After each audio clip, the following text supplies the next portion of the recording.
safe handling of compressed gases. Not long ago, I was watching a construction job, and I saw something that worried me a lot. There were oxygen and acetylene cylinders, connected with regulators and hoses, feeding a welding torch. What made me look twice was that they were in a very crowded area. Workers with concrete, others pushing wheelbarrows, plumbers moving heavy pipes, and many activities all at once. Why it is dangerous? I felt uncomfortable. It seemed that at any moment, those cylinders could turn into rockets. I remembered a serious accident. An acetylene tank was hit. The valve broke. The tank flew like a jet.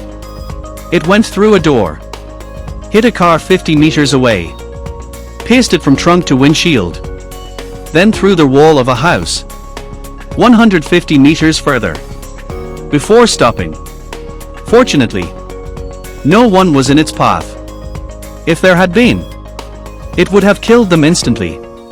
Everyday risks. You don't need a broken valve to be in danger.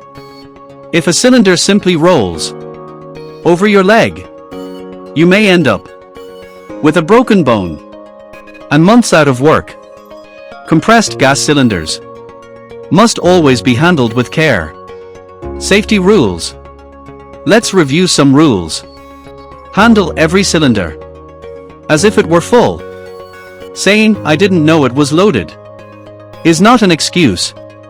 Never handle cylinders with gloves that have oil or grease. More points to be added in next talk sections.